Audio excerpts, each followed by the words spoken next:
Let's bring up the second question that I struggle with. And this is the notorious question of condemnation. Do you condemn what Hamas did on October 7th? And you have a very interesting answer to this. You've said that I think it's a question mark how Hamas on October 7th is going to be regarded in the future. You have drawn parallels to the slave rebellions of 1831, when Nat Turner explicitly targeted whites. And objectively, it was a horrific act of violence, atrocious. But despite that, Frederick Douglass has said that you can draw a straight line from Nat Turner. No, Frederick Douglass said you can draw a straight line from John Brown Right. to the Civil War. But John Brown says he was inspired by Nat Turner. Right. So you could say on a trajectory, Nat Turner was 1 point, John Brown was a 2nd point, the Civil War, the 3rd point. Okay. So by extension, you can draw that line from Nat Turner to John Brown to the Civil War. And then from there to the abolition of slavery and the Emancipation Proclamation. Objectively positive outcomes. So despite Nat Turner committing this condemnable act of violence, now he occupies an honored place in history. Yeah. And you say, in light of that, it's a question mark. Yeah. What place Hamas on October 7th is going to occupy in history. Before I tell you where I struggle with this argument, I just want to check with you. Have I summarized your stance correctly? Have I missed anything? That's correct. Okay, great. This is where I struggle with this argument. Frederick Douglass was able to see a line connecting John Brown to the Civil War. And we're able to see that influence John Brown had from Nat Turner. But if I try to apply the same protocol to other acts of violence that I condemn, then it dilutes everything. And then I lose free will, no accountability, there's complete chaos. I'll give you a very intentionally extreme example. In 1978, after the Saur Revolution, the United States funded the rise of the Mujahideen to oppose the Soviet Union and the Soviet-backed People's Democratic Party of Afghanistan, the PDPA. By funding the Mujahideen, they also funded the rise of this man named Osama bin Laden, who broke out from the Mujahideen and formed Al-Qaeda. Al-Qaeda declared war on the US. They took great offense to the United States military presence in Saudi Arabia after the Gulf War, the Kuwait War. They opposed US funding and support for Israel. They opposed the sanctions on Iraq. And then the US involvement in multiple Islamic countries. Declared war on the US. That led to 9/11. You already know where I'm going with this. You can draw a straight line from the US funding of the Mujahideen to Osama bin Laden, to Al-Qaeda, to 9/11. And I'm saying, I don't care about the context and I don't care where the line is drawn. I grew up in the Middle East. So I completely agree with you that the United States destroyed Afghanistan, destroyed Iraq, has destroyed Palestine, is destroying Iran. I think the United States is directly responsible for the deaths of hundreds of thousands of civilians. Their policy has been a lot more. Their policy has been nefarious and they have blood on their hands. I completely agree with you. But despite that context, I don't think it's a question mark what place 9/11 holds in history. Even if you draw that line all the way to 9/11, there's no question mark in my mind. It was a horrific act. It was an act of violence. And there's no question mark what place it occupies in history. I think you miss a couple of things. First of all, I've never said it wasn't a horrific thing. I've repeatedly said there can be no question that atrocities of a significant magnitude occurred on October 7th.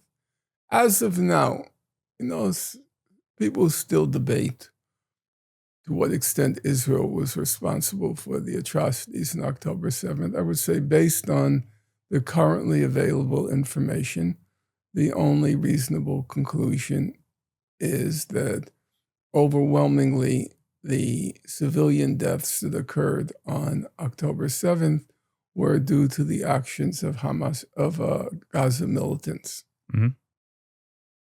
However, as I said, number one, I recognize those were atrocities and they can't be characterized as anything but. But there's, in my opinion, a distinction to be made between an acknowledgement of the atrocities and a condemnation of those who perpetrated the atrocities. So let me try to concretize that.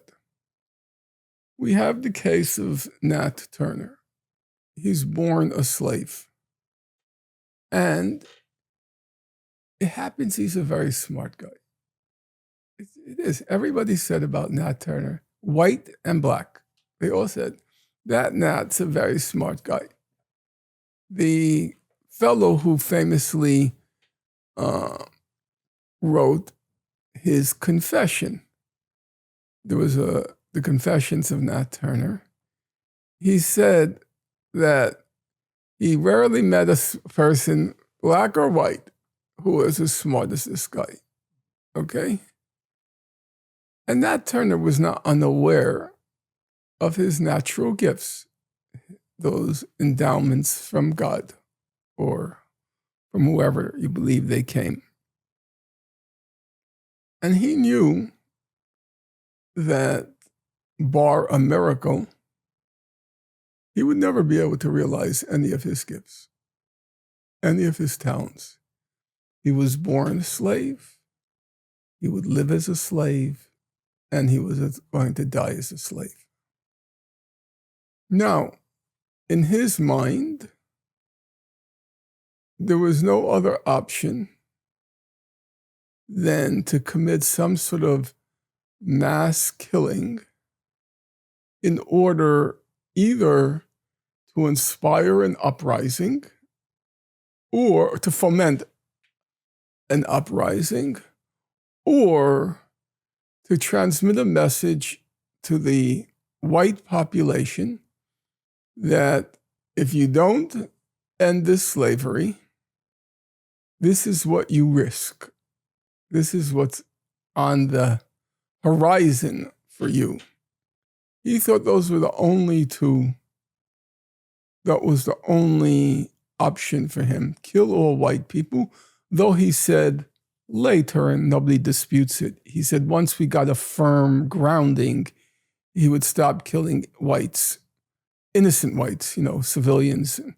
But he felt as a tactical matter, the only option he had at the beginning was to carry out this gruesome, ghastly massacre of white people, men, women, and children. Mm-hmm. So let's say you were in the court of law and you were the prosecutor, and Nat Turner was on the witness stand. You are white. You represent, you embody, you incarnate this whole system of slavery. You're part of it. You're part of the machinery of slavery. Okay? And do you believe that you could interrogate Nat Turner sitting on the witness stand and indignantly saying to him, Nat Turner, do you realize what a horrible crime you committed? Do you realize how beastly, how bestial, how uncivilized your action was? So I ask you, do you believe that you occupied the moral high ground such that you could scold and reprimand in indignant cadences what Nat Turner did? Or would you have sufficient moral self-awareness to say, what happened was horrible, but then full stop, because you had no right, knowing as you did what slavery was, knowing as you did the life he had lived and the prospects that he faced of slavery to earthly eternity, you had no right to criticize him. You can criticize the act, but you don't have the moral high ground to criticize him, which is exactly why the white abolitionists, those who opposed slavery at the time, they condemned the act, but they stopped short of condemning Nat Turner. On the contrary, they reserved all of their venom and indignation at the whites, saying, "We told you so. We warned you. We warned you again and again and again. If you treat people this way, don't be surprised at what they might do." And when I read that by people like William Lloyd Garrison, who was one of the leading abolitionist figures, I thought to myself, that was the correct moral approach. A version of condemn the sin, but not the sinner. This is a version of it.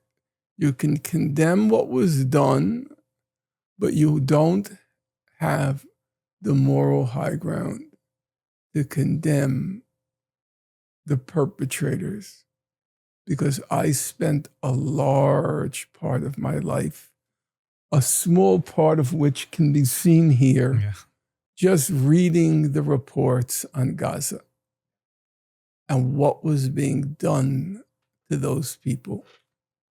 And I, not because of some flamboyant radicalism or radicalness or trying to show how holier than thou and how pure I am, or trying to win points with Hezbollah or Hamas. No, I just said I couldn't do it. I know too much. One of the titles of one of my books was called Knowing Too Much. And it was about why American Jews were distancing themselves from Israel. Namely, they know too much about how ugly that regime is. And I knew too much about Gaza. I knew too much. There was no way on God's earth, and I would have regarded it as a complete and total betrayal of the values imparted to me by my parents based on their life experience, were I to take the easy route and say, you know, in response to Piers Morgan, do you condemn what happened? Yes, I condemn it, but we have to remember this and have to remember that. No, I was not going to even grant. You know, many people like Bernie Sanders would say, oh, you know, what happened October 7th, but we have to remember the Palestinian this and Palestinian that. And you start by condemning October 7th. That was sort of the gate. You had to pass through that gate in order to be part of the conversation. If you wouldn't do the condemnation, you're not part of the conversation. And I wouldn't do the condemnation, not because I wanted to strike a radical pose. I knew too much. And I knew exactly that was why the abolitionists couldn't condemn Nat Turner. Because they walked in the streets. They saw the slave auctions. They saw the humiliation, the degradation, the destruction of the lives of a whole people was right before their eyes. The difference with me was, you see, Gaza was sealed off. How many people had a clue what was going on in Gaza? They just knew this place, Gaza. They didn't even know. Actually, most people didn't even have a clue that you weren't allowed to leave. Most people thought, why don't they just go somewhere else? Well, guess what? They couldn't. I knew too much. There was no way. I never for a moment hesitated about condemning them. My problem was very simple. I didn't know how to think it through. I knew I wouldn't condemn them, but I didn't know how to think through the argument. And I went through, I would say, a good week or more of real anguish and agony over, it's not just your feeling. How do I persuade?